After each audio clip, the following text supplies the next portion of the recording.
Welcome to Classes in Session, presented by UI Health. I'm Doug Glanville. Before the off-the-field economic engine thrived in the business of college sports, an athlete's value used to be about performance, measured, counted, and indisputable. Yet now, after many changes throughout college athletics and the explosion of the marketing dollar, one's name, image, and likeness has its own value. NIL represents the changing landscape of college sports, and now it's here. We'll take a closer look at NIL with Arkansas All-American Grant Morgan, player agent Chris Martin, and NIL Network founder Michelle Meyer. The athletes have clawed back some of their worth, but can this system sustain, or will it fall prey to the zero-sum game of exploitation? Let's get to class.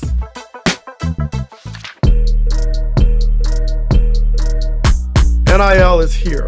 The ability of an athlete to monetize their name, image, and likeness is ringing cash registers from coast to coast. It's the outcome of a long-standing battle between college athletes and the NCAA, an inevitable result of the billions flowing in and out of college programs and administrative coffers, with college athletes seeing very little of that direct windfall. Numerous court cases challenged the sovereignty of the NCAA over the years, cases that considered everything from the 14th Amendment constitutional due process to the ability to claim antitrust status. The Supreme Court recently ruled in the NCAA v. Alston case with a 9-0 slam dunk, posterizing the NCAA by stating what we have known for quite some time. Enormous sums of money flow to everyone, except the student athletes. Now these athletes are seizing the moment, and a new generation has to become quickly educated about how to make money in this new economy.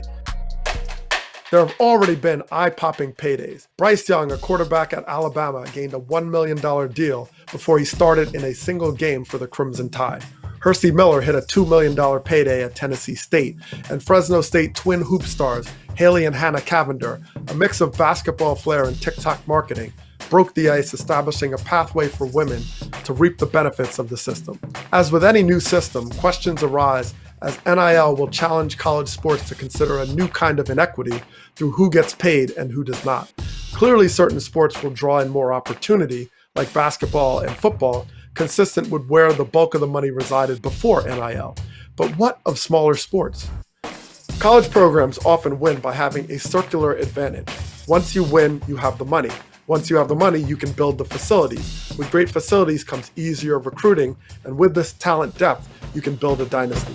And dynasty-level winning is on TV, streamed into everyone's life, an association that is good for an individual athlete's pocketbook in an NIL system. Exploitation and unintended consequences could arise from the new marketplace of representation. Wherever there are large sums of money, there will be an agent, a service to inform these athletes that is also a profit machine that will build a business around it. The future is uncertain with how NIL will reach equilibrium, but for now, it is enjoying an explosive growth stage as the market determines what these athletes are worth. There is a clear relationship between their ability, social media footprint, and their playing field with what they can command. Yet also, there is a wild, wild west aspect of what happens before it settles into normalcy. Until then, athletes will continue to explore their financial options in a new marketplace, potentially surrounded by beneficiaries who have their own agenda. Advocacy will still be important to keep these young athletes from being taken advantage of, especially when one's ability to compete in sports is finite and temporary. In the meantime, college athletes have gained control over their name, image, and likeness. And like it or not, this is here to stay. We're very thankful to have the next guest join us. We have Grant Morgan, University of Arkansas linebacker, who is all SEC, all American, also has a degree in kinesiology, a master's in operations management. So true Renaissance man. And Grant, really thank you for joining us today. Yeah, thank you for having me. I'm excited and get to talk about some fun topics. Yeah, absolutely. And you know, what we're really interested here today in class is about name, image, and likeness. And you've been part of this program recently, and I guess I'm interested directly on how this has changed your life and how this opportunity has come about for you. Yeah, so when I came back and I decided to come back for another year, I didn't think about making money. I just thought about playing football. So when the opportunity come to be able to make money and change my life, I knew I had to be able to take advantage of it, just because it was something that a lot of people weren't able to do in college. So it's been a whirlwind of emotion, of experiences that I didn't expect to get, but it's definitely been fun. It's definitely been something I wouldn't take for granted, just because it's something it is going to change our lives down in the future, and it's going to change the way of college football is going. So I'm excited for the future. I got 3 more months to do it, so I'm excited to do it.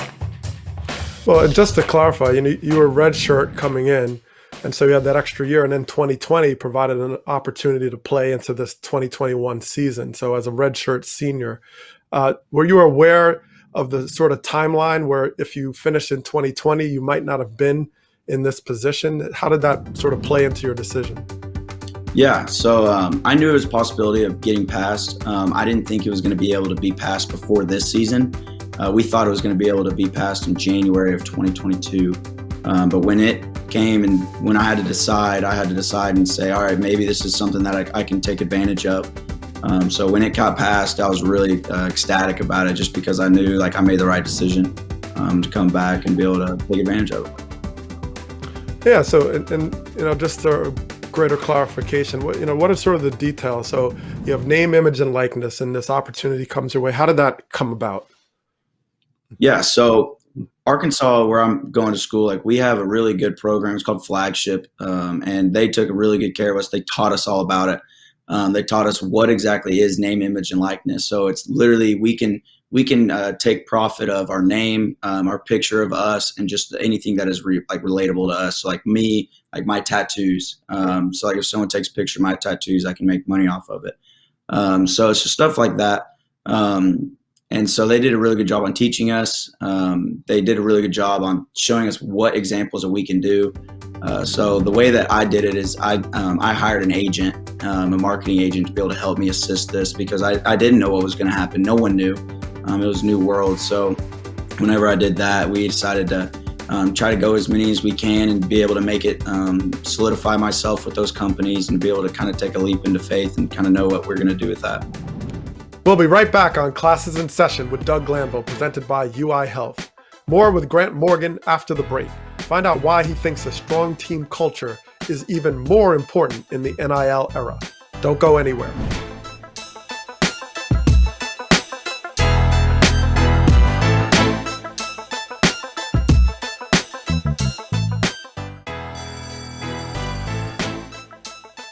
Welcome back to Classes in Session with Doug Glanville, presented by UI Health.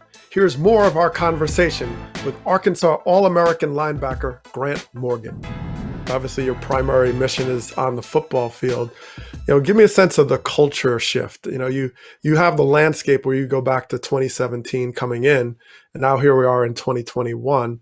What has football sort of become, sort of before and after? Is there a noticeable shift in either how the game is approached, how players sort of see their futures? What's been your take on that? Yeah, I think it's going to be real obvious on who wants to play football. I think there's going to be players that come to school for NIL. I think there's going to be players that don't go to the draft because they have a guy telling them you can make this amount of money coming back rather than going and making this amount of money in the draft. I think the culture is going to change even more than what we've seen now. I think it's going to be really big on head coaches to hold the culture strong in their facilities. If you have a strong culture as a team, it won't affect you just because you know what type of guys you have on your team, what type of guys that are leaders on your team. So it's definitely not affected us here. I know that our culture is strong, and I know that there's a lot of other places that their culture is strong. So we have good teammates that say, "Well, I wish I could be making that money. I'm playing better than them." They don't have any of that. So it's definitely going to be able to be a culture shock for a lot of teams. But I think if you have your culture kind of together as a leader, I think it's going to be fine. Yeah, and you make a great point about how that culture can set the tone. I mean, have you found that was the critical part of keeping everybody unified? Because clearly, some players are not going to get these type of deals. I mean, how do you navigate that challenge of sort of avoiding that sort of have and have not to poison your locker room? I think if you, as a program, if you continue to keep what's in your focus at the main focal point, I think that nothing can go wrong. If you at the end of the day try to help kids get so much money that you forget about winning football games. I think that's when it can go wrong. And a lot of players will say, well, why can't I make this money? Rather than if they're not worried about winning the game, then obviously you have a culture change that need to be adjusted to. So I think if you keep your focal points just on winning football games, then it'll all work out. So within the experience of navigating these different opportunities, have you come out of it figuring out what are the criteria, what's important to you about deciding who to partner with, and sort of how has that shaped over time for you? Yeah, I've always said I want to keep my core values at the forefront. I've signed a good amount of deals, but I didn't want to sign with just every random person that came and talked to me and offered me money. I want to keep my core values. I want to be able to say I'm with this team because of these reasons. And everything I've partnered with has been that way. They've all agreed on certain values that I agree on. They've worked well with us. They haven't been demanding of certain things. So it's been exciting. It's been fun to see how kind of the business world works, especially at such a young age in my football career. So it's been exciting just to see the types of people too that are these businesses. They're just normal people. So it's fun to be able to talk to them and be able to talk business with them too. Well, Grant, just looking ahead, I'm curious your thoughts on where do you think this, can go? I mean, sports, college sports in general has been under certainly a microscope about athletes being compensated and sort of the inequities of how, so much is put on the shoulder of these athletes and the cash cow that it provides for whether NCAA or the university. Where do you see this going in sort of addressing that space and sort of the next steps for NIL? It's going to take a couple of years to adjust to this new NIL deals. I think it's going to be something that it may take a roller coaster ride at sometimes, and it's going to be people are going to get in trouble. But if you have a good team around you, you'll be able to keep going and keep staying at a steady pace. I think it's going to be able to get panned out. I think it's going to work out. I think it's good for college students to get paid off their name. If the colleges don't want them to use their logos or anything, that's fine, because that isn't our name. But I think it's going to work out. I think it's good for the colleges and the college students. Well, Grant, really, I want to thank you for taking the time today. I know you're busy with your school. You're doing top flight football work out there and representing the University of Arkansas. And you've definitely helped us understand more about how NIL will work, as it's sometimes confusing for outsiders to understand it. So continued success and continued moving forward. And hopefully all this works out really well for you. Well, thank you. And I appreciate y'all having me. We'll be right back on Classes in Session with Doug Glanville, presented by UI Health. Coming up, Chris Martin and Michelle Meyer join the show to continue our NIL conversation. Find out what the future holds in this growing marketplace when we come back.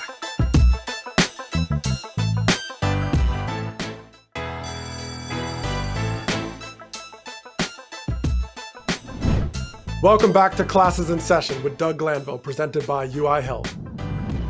Excited to be joined by these two distinguished guests. We first have Michelle Meyer, founder of the NIL Network, who serves as a resource along all things name, image, and likeness for athletes, administrators, and coaches. She has a long-standing career through volleyball and great consulting work. We also have Chris Martin, Northwestern All-American football player, had time with the Chicago Bears, and is a founder originator of OTG Sports to represent athletes in navigating the business side of the game. Well, thank you both for joining us today. Thanks for having me. Glad to be here. All of us are trying to navigate and figure out NIL. So what really was the spark for you to start the NIL network? Yeah, so in 2019, when California passed SB 206, it really sparked my interest in what this could look like in the collegiate space. I always kind of thought that name, image, and likeness would come to the forefront and be a part of college sports, but I never really anticipated it being from a state passing legislation that kind of says enough is enough, and that we think that our collegiate athletes deserve the rights to monetize their name, image, and likeness. Fast forward to the end of last year, and I was looking into NIL again, and I think kind of due to COVID and not having sports last year, everything got swept under the rug, and not enough people were talking about this massive change that was coming to college sports. So really created NIL Network as a hub of content to try to provide some resources and put some structure around this change that's coming. Well, Chris, you're representing these clients. Do you have any sort of testimonials, so to speak, around, what are these clients saying about what NIL has done for their career, their life? Has it been really life-changing, game-changing type of environment? It's interesting. I think people's perspectives are different on it. You have a lot of players that don't want to focus on NIL. They just want to focus on playing football. They want to try to get to the NFL and work on their craft. And so they don't want sort of the outside interests.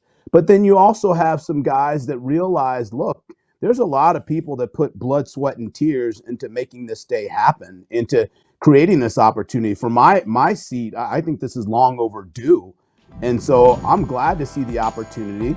But I think there's certain players that realize, there's an opportunity to monetize your brand and make some money. But I don't think it's going to be, a preponderance of players. I think it's going to be select players that have the opportunity, again, based on their story, based on their background, as Michelle alluded to, based on their social media engagement and following. That's who these companies want to hitch their wagon to. And so I'd say, to your point, it's been a mixed bag.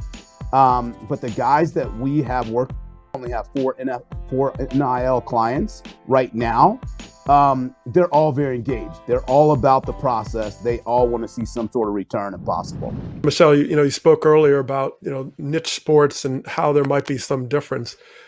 What's your early interpretations about the equity components of NIL? Is it so much of a shift that, there might be larger concerns about who will, get to sort of engage in this playing field? I think that NIL covers so many different aspects. What we saw at the gates, which I think have been about 85% of the initial deals have been that social media endorsement that is, based off of the following of the athlete, and they're more of their personal brand. But outside of that, they also have opportunities, let's say, to run clinics or private lessons or to start their own business, entrepreneurship, starting podcasts. There's a number of different ways that athletes can take advantage of NIL, just pretty much based off of, what really speaks to them. And I think that those are the type of opportunities that might be afforded more to the niche sport athletes that are motivated to go out there and do it. Think about the trajectory. And I'm going to throw this to Chris about where you believe it's going. I noticed that you're expressing how you're trying to approach this with a certain level of care and understand because of so much uncertainty. Do you feel empowered to kind of shape that future, that trajectory of NIL as you're sort of navigating this? I mean, where do you think it's going so that you can anticipate how best represent your clients? It's interesting. I tell my staff, we'll look back, God willing, 10 years from now and say that this either, kind of sent us on a upward trajectory and blasted us toward the moon, so to speak, or we'll look back and say, look, overall it didn't have the impact overall that we thought it was going to have. And so based on the early signs, though, just kind of the litmus test, we feel that it's going to level the playing field to some degree with sports agencies, because it's going to allow you to build a strong rapport and a relationship with student athletes. So to that degree, Doug, I do feel responsible to do things the right way, try to help shape the change, and make sure that this is something that's very stable, because if there aren't built-in guardrails, and then if this goes off the tracks quickly, it's going to be hard to get back on. So when this rolled out, I kind of felt like they really maybe should have waited a year in process to do this the right way. But I understand the impetus and why we had to get it going. And Michelle, you're a big part of that possibility, serving as this really deep dive of resource for so many who are around NIL.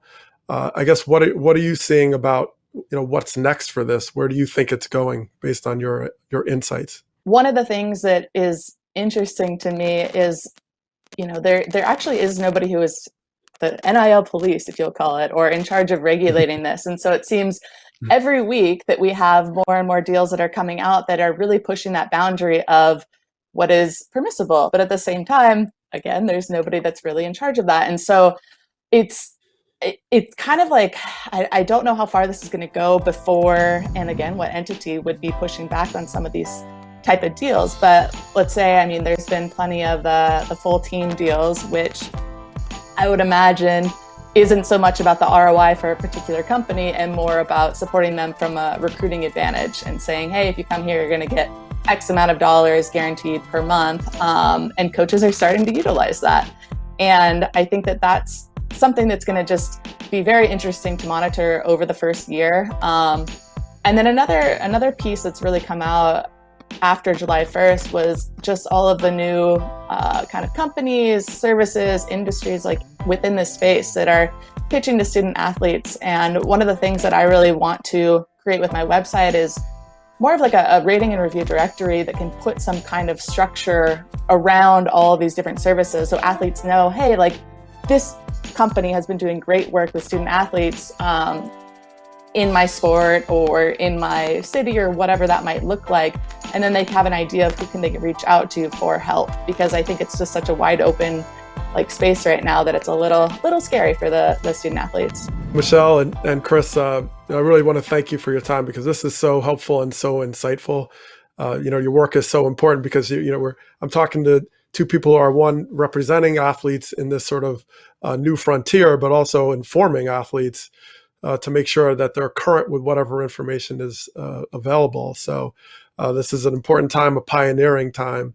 And I think our viewers and our listeners are very much better informed as a result of our conversation. So I just want to thank you for your time and your service.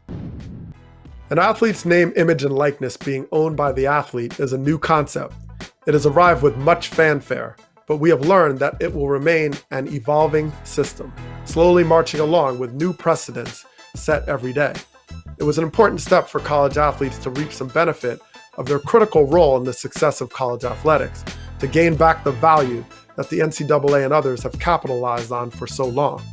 We only get one name, but we have some influence over our image. It is reasonable to place this power in the hands of these athletes, who can then decide how their image is framed and what will be associated with it. To date, the power was given to the institution housing these athletes, and the economic beneficiaries were able to turn these names and images into a golden goose. Although NIL is only one piece of the financial puzzle, it is a starting point that hits at the core of what it means to control oneself. And it's just getting started. I'm Doug Glanville. See you in class.